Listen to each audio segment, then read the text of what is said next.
Hello, everyone, or who, or no one. Um, I am sitting here in a state of confusion right now. Um, Today, I received my ballot for the primary here in Colorado, and I also received in the mail from God, apparently, because it said God on the sender. I received some information about, let's say, salvation. But I also received this, if you can see it, and it says, God's chosen one, President Donald J. Trump, Trump 2020. And then on the back of it, what's up, Keith?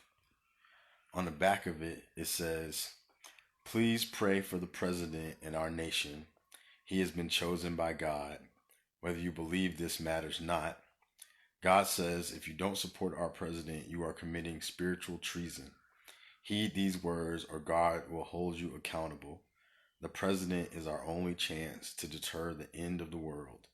God bless President Trump, and God bless America. So I got this card, and I don't know, I've been just kind of thinking, because I'm the type of person, I really am trying to love people, period.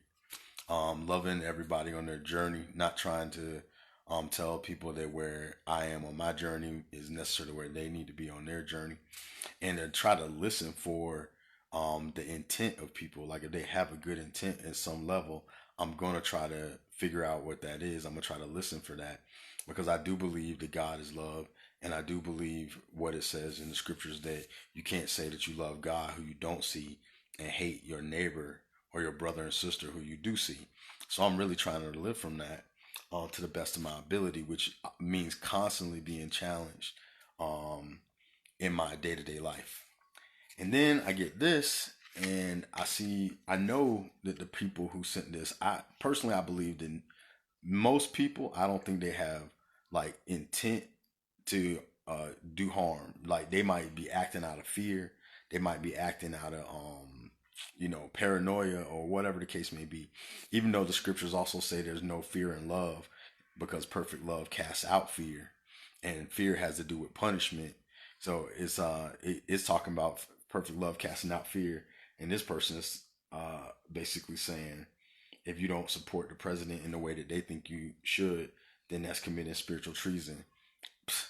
I don't know what to say about that, but my point of view is that when I see things like this, I mean, I could get into reaction, or I can get into trying to bless.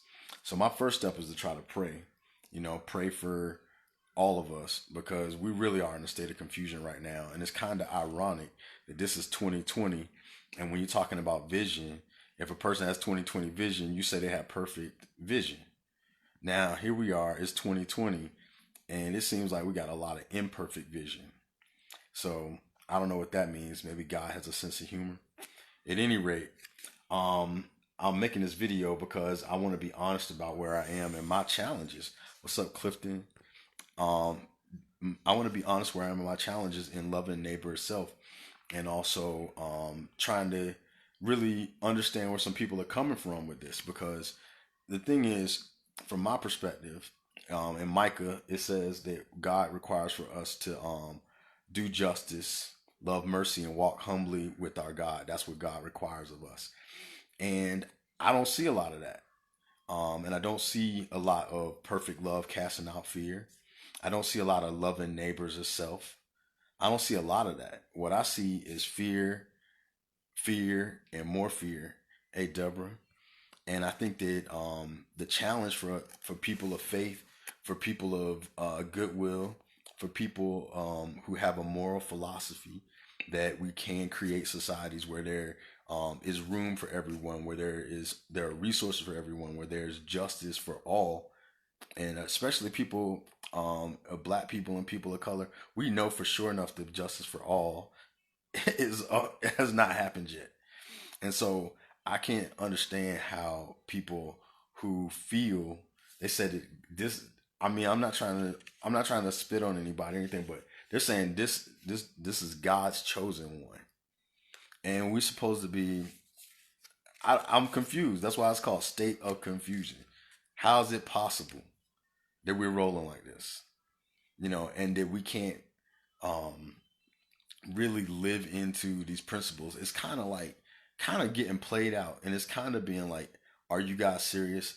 We are living in like I said, a state of confusion, and I feel that it's up to those of us who have love and intent to trying to create a better society.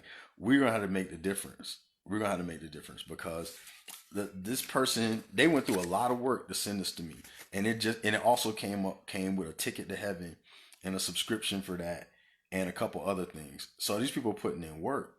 They're not doing it because they don't believe what they're putting out there. This person believes that, but I gotta love this person. But at the same time, I gotta also do what I feel called to, which is to do mercy or do justice, love mercy, walk humbly with God, love my neighbor as myself, and allow perfect love to do its work in me so that it casts out fear. So that when I encounter somebody who's walking around with this story, which I believe is a completely contracted story, meaning that they don't believe that there's enough and that they're afraid, constantly afraid, that I gotta love this person out of that fear if God puts that person in front of me, which is a challenge. That means you got to start, you know, putting in work. When you're in a space of comfort, you got to try to reflect and try to do what you can to create space within yourself to be the loving one, to be the expansive one, and to also understand that love doesn't always come in like hugging somebody and saying, "Oh, I love you," but sometimes it's about saying, "You know what? You do not know what you are talking about. I love you, and you don't know what you're talking about." And I'm gonna invite you into a bigger narrative. I'm gonna invite you into a possibility. I'm gonna invite you into a relationship. If you don't want that, I'm gonna pray for you, or I'm gonna hold you in the light, or whatever it is that you use to express goodwill to people. And then, like Jesus said, kick the dust off your feet. You know. So I didn't come away from making this video with any less confusion. And if you're watching this, you probably haven't either. But I hope that you walk away with this. Same thing that Martin Luther King said: darkness is not going to get. I'm paraphrasing, but darkness can't get rid of darkness. Only light can do that, and hate can't beat hate. Only love can do that. And that's the situation we're in right now because these people are serious. Okay, they're serious. At least some of them are. So this 2020, I invite you to choose a bigger story and choose love and choose spaciousness and choose anything that can make room for both those of us who are seeking love and justice and for people who are going to have a hard time with that. All right. God bless y'all.